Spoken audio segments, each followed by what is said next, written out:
How common is ringworm in children? Ringworm, sometimes called tinea or dermatophytosis, is a common and highly contagious fungal skin infection that is so named because the most visible symptom is an itchy, red, ring-shaped skin rash. Different kinds of fungi can cause different types of ringworm, and the condition is often divided into two main types: scalp ringworm, which affects the hair and scalp, and body ringworm, which can affect almost any part of the body. A large study done on ringworm in children in Kansas City, Missouri, showed that 7% of the students in kindergarten to grade 1 were infected with scalp ringworm. Ringworm in children can be treated with non-prescription antifungal creams in cases of body ringworm, or shampoos containing either selenium sulfate or zinc purethine in cases of scalp ringworm. In severe cases, one should see a doctor for proper diagnosis and treatment. It is hard to know exactly how common ringworm in children is, because only a small percentage of those affected seek medical treatment and are properly diagnosed.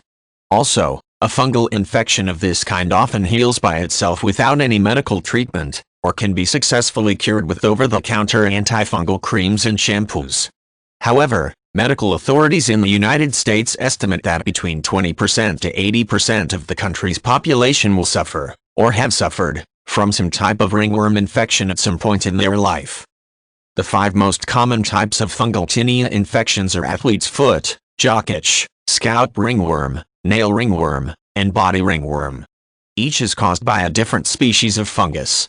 Scalp ringworm and body ringworm are the most common types of tinea infections in children, and are most common between the ages of 2 and 14.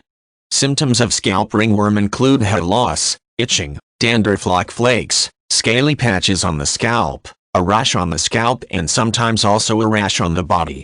The most common symptom of body ringworm is the itchy, red, ring-like skin rash typical of ringworm. Body and scalp ringworm in children is usually caused by fungus that can be easily transmitted from person to person, either by direct contact or by contact with items like towels, sheets, pillows, combs, hats, and hairbrushes. This means ringworm in children can spread easily in a school or home setting. Some types of ringworm can also be transmitted by pets. Risk factors for tinea in children include living in a warm climate, poor hygiene, and diabetes. Ringworm in children is also more common in urban areas.